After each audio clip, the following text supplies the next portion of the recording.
Director of Sportfish, and today we have a great staff. Behind me is Tom Talby, the Deputy Director, and on the back wall we have Jason Dye, he's the South Central Regional Supervisor. We have Matt Miller, he's the Cook Inlet Management Coordinator. We have Jay Balmer, he's the Anchorage, Prince William Sound, Kodiak, and North Gulf Coast Management Coordinator. We also have Tim McKinley, he's the South Central Regional Research Coordinator.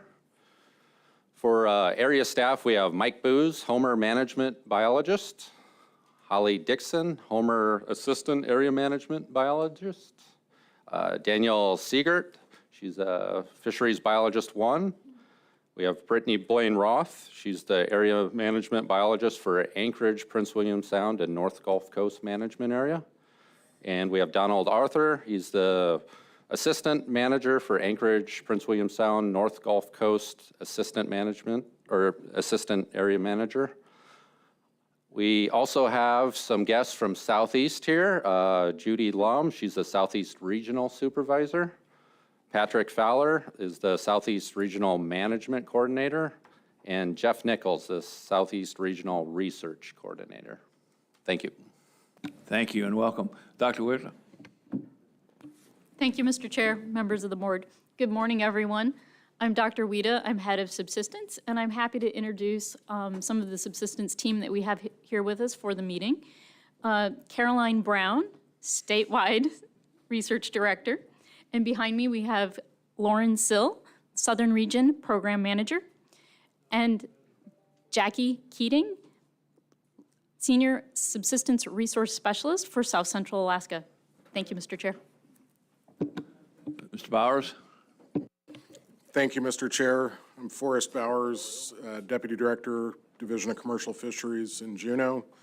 And with us to assist you here today, we have Shalene Hutter, who's our Regulations Program Coordinator, Lorna Wilson, who's our Assistant Private Nonprofit Hatchery Program Coordinator, Bert Lewis, Central Region Regional Supervisor, Aaron Potter, Cook Inlet Management Coordinator, Jack Erickson, Cook Inlet and Prince William Sound Research Coordinator, Glenn Hollowell is Lower Cook Inlet Salmon and Herring Area Management Biologist, Ted Otis, Lower Cook Inlet Salmon and Herring Research Biologist, Ethan Ford, Lower Cook Inlet Salmon and Herring Assistant Area Management Biologist.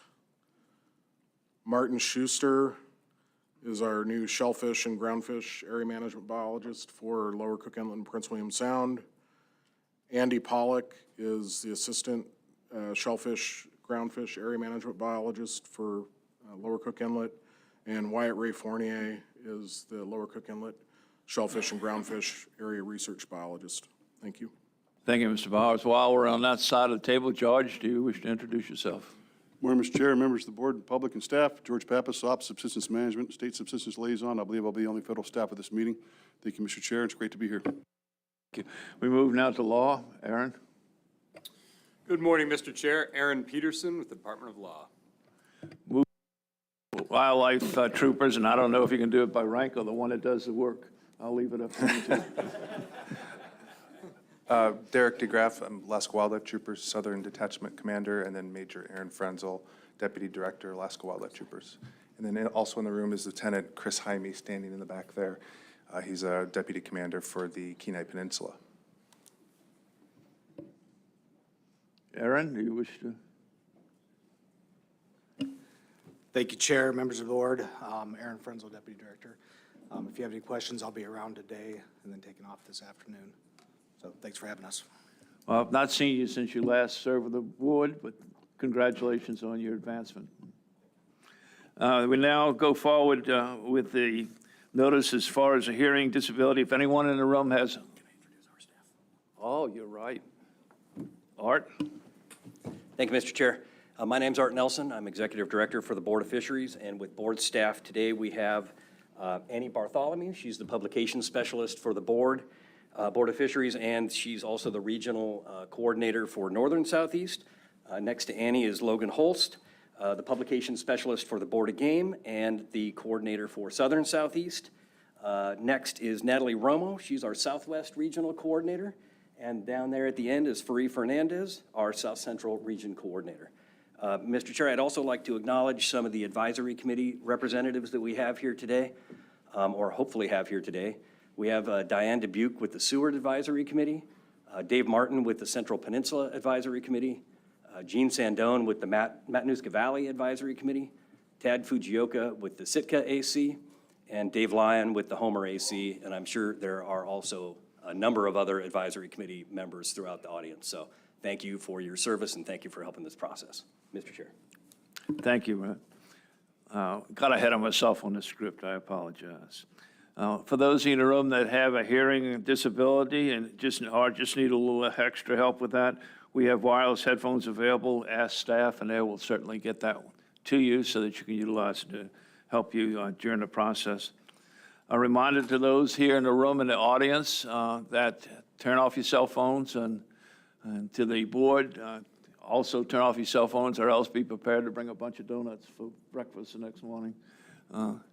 With that, we'll go into ethics disclosure. We'll start on the left-hand side of the room with Ms. Carlson Van Dort.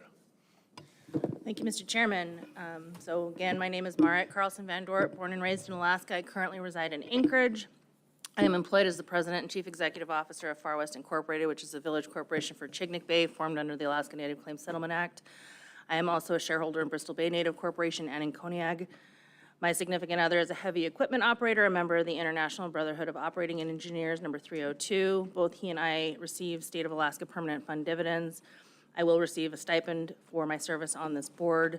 Neither I, members of my immediate family, nor my employer have a financial interest in fisheries. Similarly, neither I, members of my immediate family, nor my employer are involved with any lawsuits with the State of Alaska, the Alaska Department of Fish and Game, or the Board of Fisheries. And Mr. Chairman, this information is true, correct, and complete to the best of my knowledge. Thank you. Thank you. Any questions from board members? Hearing and seeing none. I'll rule that you do not have any conflicts and that you may participate fully in all proposals coming in front of this board. Ms. Godfrey? My name is Jared Godfrey. I'm a lifelong Alaskan. I was born in Juneau. My family is originally from the Kodiak Islands. I'm a shareholder of Kodiak Regional Corporation, a Fognak Native Corporation, a Uzinki Native Corporation. I live in Eagle River. I have a wife who works in the retail industry. I have 2 children, one who is a college student and one who is a minor, currently in high school. Professionally, I'm a consultant with various clients, primarily in the broadband space and economic development, but nothing pertaining to fisheries. I have no family members as defined by state law or regulation who currently participate in any commercial fisheries, directly or indirectly, anywhere within the state of Alaska. I have no conflicts to declare regarding any matters in front of the Board of Fisheries during this meeting. Neither I nor any member of my family is party directly or indirectly to a lawsuit with the state of Alaska or any agencies of the state. These statements are factual and true to the best of my knowledge. Thank you. Any questions from board members? Hearing and seeing none, I rule that you do not have any conflict on any of the proposals and may participate fully through the course of the meeting. Thank you, Mrs. Zaray. Thank you, Mr. Chair. My name is Stan Zaray, and I live in the village of Tann on the Yukon River. I was born in Boston, Massachusetts, and moved to Alaska in 1973. Married with 4 children, 3 of whom reside in Alaska. I made most of my living over the years as a contract fisherman for research projects for the U.S. Fish and Wildlife Service and managing my own research grants from the Office of Subsistence Management, Yukon River Panel, AKSSF, and AKSSI. Less of a significant income came from my trapping, commercial fishing, Alaska Reality TV contracts, and mechanic and equipment work in Tanna. Almost all the above has ended in the last few years with the decline of the salmon stocks and collapse of the fur trade. Presently, my income is derived as a mechanic equipment from mechanic and equipment work with the Tanna Tribal Council. My wife runs the environmental office at the Tanna Tribal Council. I and no member of my family are involved in a lawsuit with the state of Alaska. I'm currently not on any boards or organizations associated with fisheries issues. I receive a stipend for service on this board, and also my Alaska Permanent Fund dividend. I have a permanent Alaska hunting, fishing, and trapping license, being 73 years old. I currently hold a CFEC Yukon River fishery permit, and my son has a commercial set gillnet permit. I see no personal or economic potential conflicts with any of the proposals currently before the Board of Fisheries. I hereby state that the above is true, correct, and complete to the best of my knowledge. Thank you. Any questions from board members? Hearing and seeing none, rule that you may participate fully in any and all proposals before this board. Mr. Carpenter. Thank you, Mr. Chair. As I stated earlier, my name is Tom Carpenter. I reside in Cordova. I'm currently retired. I've divested myself completely of all businesses, including limited entry permits and IFQs. My wife is an educator employed by the Cordova School District. I receive an Alaska Permanent Fund dividend, as do my wife and daughter, and a stipend for serving on this board. I purchase an Alaska Sport Hunt fish license each year and hold a Copper River subsistence permit annually. Neither I nor anyone in my immediate or extended family have any financial interest in business which relates to fish and wildlife resources or belong to any organizations to which any financial gain can be attributed. There are no proposals before the board that will benefit myself nor anyone in my immediate or extended family. No member of my family or extended family is involved in any lawsuits against the state or the Alaska Department of Fish and Game. And Mr. Chair, I believe this statement to be true, correct, and complete. Thank you, Mr. Carpenter. Any questions from board members? Hearing and seeing none, I rule that you have no conflicts on any of the proposals in front of us and that you may participate fully. Mr. Swenson. Good morning. My name's Greg Swenson. I was born and raised in Anchorage and married with one daughter and one grandson. My wife and I are retired school teachers. We both receive teacher retirements from the state, the PFD, CD interest, investment, and residential rental income, and I get a stipend for my service on the board. Neither I nor members of my immediate family have any financial interest in fisheries, nor are we involved in any lawsuits with the state of Alaska, Department of Fish and Game, or Board of Fisheries. I also have a hunting and sport fishing licenses. This information is true and correct to the best of my abilities. Thank you. Any questions from board members? Hearing and seeing no questions, rule you have no conflicts on anything coming before us and may participate fully. Mr. Mike Wood. Now's the right time. Okay. All right. Blah, blah, blah. You heard the first part, climbing guide. Now I'm a carpenter and a fisherman, and in the Mat-Su Valley for the past 30 years. I've reached the epitome of outdoor recreation. My wife, Molly, is a mediator for a small nonprofit organization and is able to work remotely from our homestead in Chase, which is about 5 miles up the Susitna River from Talkeetna. Our combined investment in our community and the land we live on over time has been significant, not only in property, but conservation. I'm a founding board member of the Susitna River Coalition, and I've played a significant role in opposing the Susitna-Watana Hydro Project, which in our community was a really big deal. This led me to having an active voice in the Mat-Su on habitat issues through the Mat-Su Fish and Wildlife Commission for 9 years, 6 of which I was the chair. I was able to bring some objectivity to the commission, especially on habitat and conservation issues. Since 2017, I have further invested in the Matanuska-Susitna River by purchasing a Cook Inlet setnet permit and leasing a DNR site on the side of the inlet at the mouth of the entire Mat-Su watershed in the northern district of Cook Inlet. It's 105 miles below the front door of my house.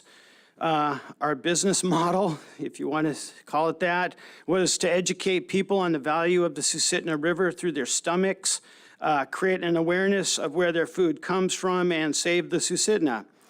We created a sustainable low-volume fishery and catch only what is ordered by our customers and nothing more.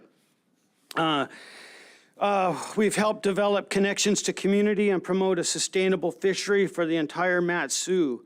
This is a very niche market that brings very little financial gain, certainly less than $5,000 to either my wife or I, as she will attest to, but a deeper investment in community and our country.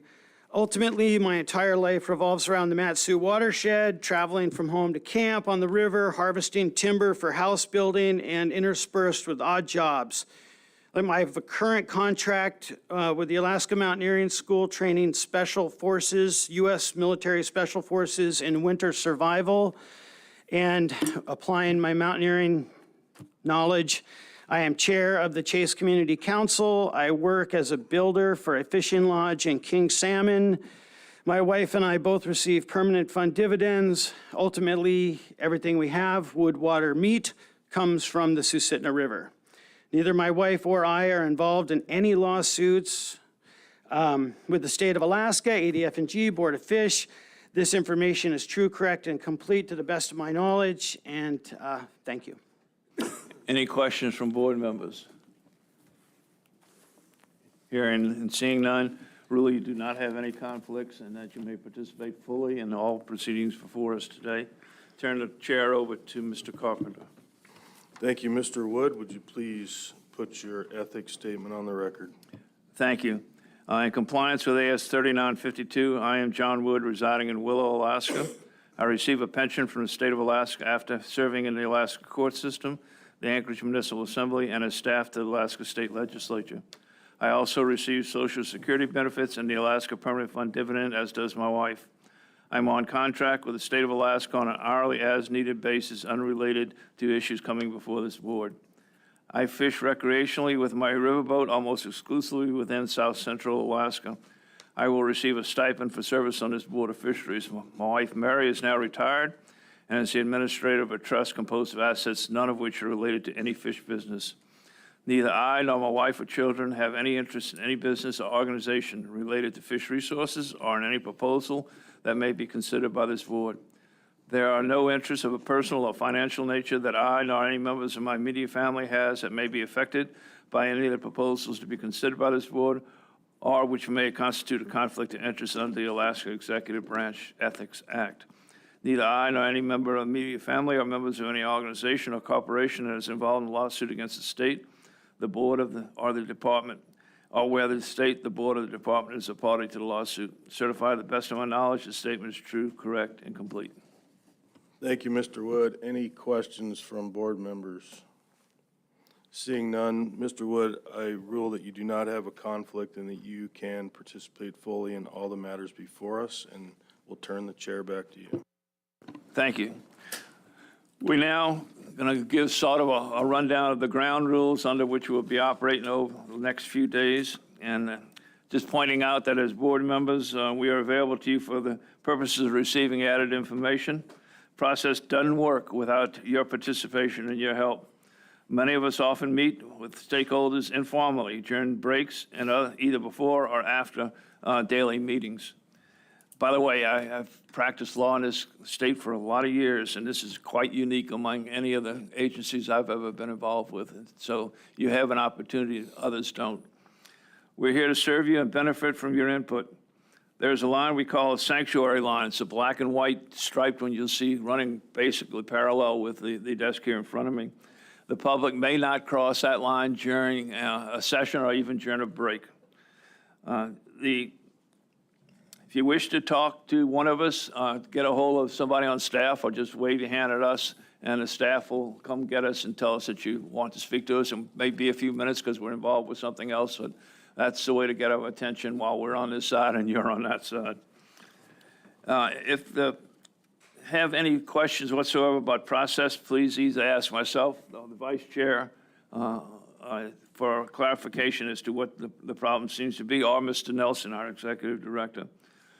It is hoped that the practices of the board outlined here will maximize public participation in the board process as the board believes that an informed and engaged public can only result in better conservation and development of our fishery resources. The board and the department are united in supporting and fostering a respectful workplace. We are committed to ensuring our workplace is free from negative, aggressive, and inappropriate behaviors. Harassment of any type is unacceptable. It will not be tolerated. We appreciate everyone's assistance in joining us in this important effort. In accordance with the Open Meetings Act, the board staff published a notice in the Alaska Online Public Notice System and in a statewide newspaper, posted the notice on the board's website as our designated posting place, and also distributed to our list of email recipients. I will not take time to read each and every provision of that notice, but copies of them are in the meeting notebooks in the back of the room and are available from the executive director for those who are interested in the complete text. The public notice and proposals were distributed to the local fish and game advisory committees, are posted online, and were sent via email to interested organizations and individuals. Public comments were solicited, and the board members have received copies of all on-time written public comments, all 400 and something odd pages of them. The timely public comments and timely advisory committee comments are available for the board's use and are available to the public in the workbook or at the tables at the back of the room. Copies of all meeting materials, updated frequently throughout the meeting, can be found on the board's website specific to this meeting. Copies of the tentative agenda can be found on the table also at the back of the room, and that agenda is subject to change throughout the meeting, but an attempt will be made by the board to generally stay on the agenda. Record copies, a very, very powerful tool for you to be using, and we encourage the public to submit written comments on specific proposals or issues. Written public comments submitted before deliberations begin are limited to 10 single-sided or 5 double-sided pages in length. And please make sure that your written comments clearly include your name, the organization you represent, and what proposals your RC is addressing at the top of the document. And I'm just going to add one other request in there. Please give us a contact phone number or something so that in the event we want to give you a call, we can do so. It's very frustrating from the board's perspective to want to talk to whoever made the proposal, in this case RC, and not be able to locate them. So if you want to have further dialogue, it's just advisable to let the board know how to contact you. And if you don't want that on the public document, let Mr. Nelson know so that we have that information available. Once the deliberation on proposals begin at the meeting, the board will only accept written public comments that are not more than 5 single-sided pages or the equivalent double-sided pages unless specific information is requested by the board that requires more pages than allowed under this standard. This year, the board is accepting RCs submitted electronically as a Word document or PDF through the board's website, and a link to that submission portal is prominently featured on the meeting page of our website. Oh, this is lengthy. Where all of the materials for this meeting are posted. You can also turn in written material to the board support staff at the end of the table. Please note that you only need to turn in 1 copy. However, board support staff will not be printing the submitted materials in color. So if you have something that you'd like to have in color, please turn in 20 copies to the board support staff at the end of the table. Individuals not attending the meeting can also submit written comments by fax to 907-465-6094. Once again, for those listening in, 907-465-6094. With no exception, all materials which are to be submitted to the board for consideration must be presented to the record keeper for distribution and uploaded through our website. Do not give documents to board members directly, as those documents will be handed back to you to submit to the record. All documents received at this board meeting will be assigned a log number called an RC, and all written materials submitted will be retained for public and permanent record of the board. The record keeper will distribute RCs in the morning before the meeting begins, after the noon break, and if there is an evening session, after the dinner break. This practice will ensure regular distribution of all written materials to all board members as well as proper identification. And just a word to the wise, just based on my experience thus far, people will come up to me and say, I submitted an RC, and start discussing what the RC should or shouldn't do, and we don't have it yet. So there's a lag or a delay built into the system. Wait and give it time or submit early. It would be more advisable so that we have that in front of us when you want to talk about it. Though, while you have the right to submit up to the maximum number of pages, please keep in mind that we are very busy during the meetings and are sometimes unable to read everything immediately. We receive hundreds of documents consisting of sometimes thousands of pages. The fewer pages it takes to say what you need, the better opportunity we will have to read the material in a timely manner. At this time, we are about to begin our staff reports, and public testimony will follow the staff reports. Those who wish to testify must fill out one of the blue cards located on a table at the back of the room and turn it in to the board staff at the end of the front table off to my right. The tentative cutoff time to sign up for oral testimony is 2 o'clock today. Once again, 2 o'clock today is the deadline for signing on up for the testimony, oral testimony. At this meeting, the public will be given 3 minutes to testify. Advisory Committee and regular Regional Advisory Council representatives will be given 10 minutes. Following public testimony, there will be 4 sessions of the board's Committee of the Whole, and the committee roadmap shows which proposals will be considered in each committee session. Everyone present is allowed to participate. There's no need to sign up. The agenda, which is available online and in the back of the room, shows where we tentatively plan to deliberate in between committee group sessions. To the extent possible, we're going to try and schedule such that the deliberations take place as quickly after the discussions and the Committee of the Whole on any particular group. While the agenda is subject to change, we'll provide updates along the way, but if you have any questions about the process, once again, ask myself, the Vice Chair, or Mr. Nelson. With that, we'll transition into staff reports, and I'll turn it on over to be set up. I don't know who's going to handle it for the department. I presume you're going to proceed in the order that you have it in the booklet. Is that correct, Commissioner? Staff reports? Okay. 5-minute break for them to set up. Yep. Take about 5 minutes to set it on up, and we'll start staff reports.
Okay.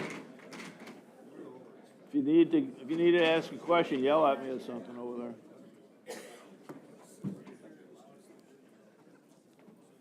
Okay, we are prepared to go into the first of staff reports, and that would be the review of the escapement goals for salmon stocks in Lower Cook Inlet. And I'll turn it over to staff to start the presentation. Introduce yourselves and then go into your presentation, please. Thank you, Mr. Chairman, members of the board. My name is Ted Otis. I'm the Area Finfish Research Biologist for Division of Commercial Fisheries in Lower Cook Inlet. With me today is Tim McKinley, the Sportfish Regional Research Coordinator for Central Region, and Jack Erickson, the Comfish Regional Research Coordinator.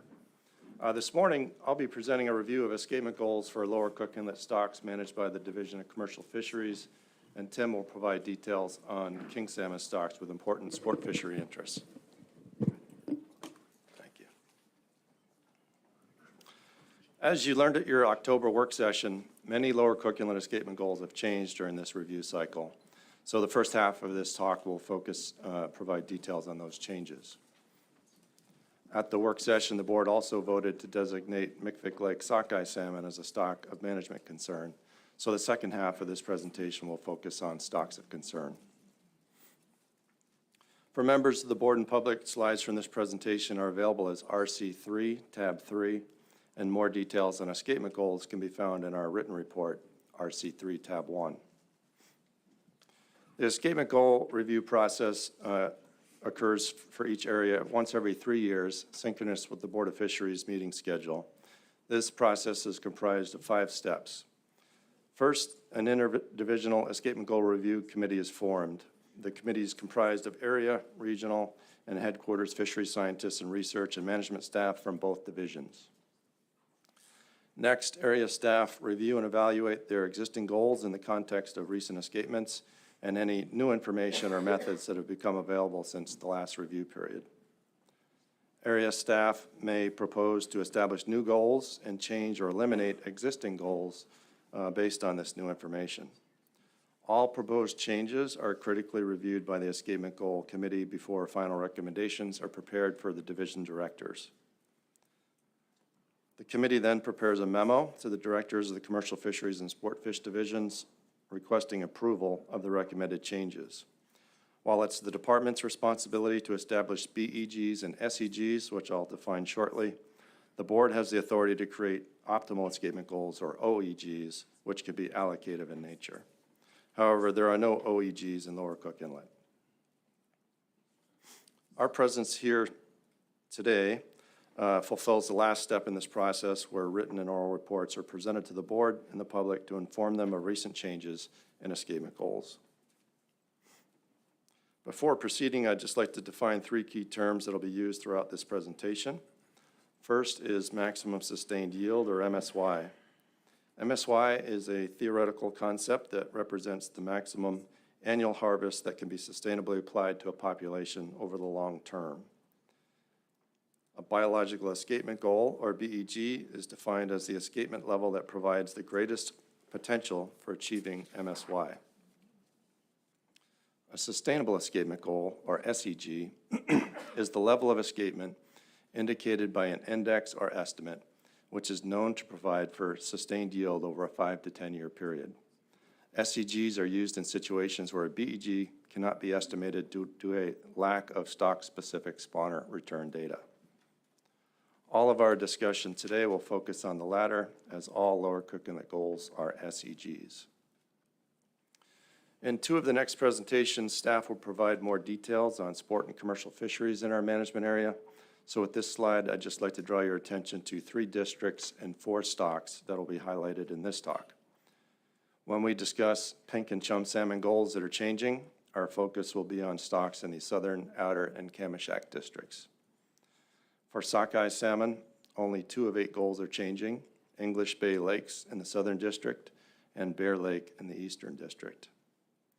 And when we get into stocks of concern, we'll be discussing McNeil River chum salmon and McVick Lake sockeye salmon here in the Kamishak district. Next, I'll provide a brief overview of Lower Cook Inlet stocks and escapement methods. There are currently 41 salmon stocks with escapement goals in Lower Cook Inlet.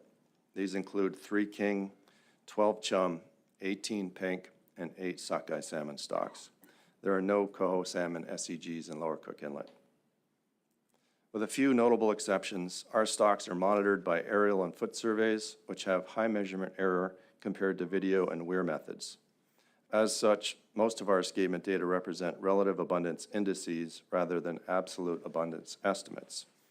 We also lack sufficient age composition data to conduct spawner recruit analyses to estimate maximum sustained yield, or MSY. For these reasons, Lower Cook Inlet goals are considered sustainable escapement goals, or SEGs, rather than biological escapement goals. Next, I'd like to briefly describe the methods we use to develop our escapement goals in Lower Cook Inlet. Nearly half of the escapement goals in Alaska and virtually all of the goals, Lower Cook Inlet goals, were developed using what's become known as the percentile approach. This method was first developed by Bew and Hasbrook in 2001 and subsequently reviewed and refined by Clark et al. In 2014. The percentile approach is associated with those escapements. Mostly due to the high measurement error associated with aerial and foot surveys, about 90% of our Lower Cook Inlet stocks fit into Tier 1, so the 20th and 60th percentiles have been used to set most of our SEG ranges since 2016. If you're interested in more details on Clark et al.'s analysis of the percentile approach, you can download a copy of their report from the department's publication website using the link at the bottom of this slide. Next, I'd like to discuss escapement goals that changed during this review cycle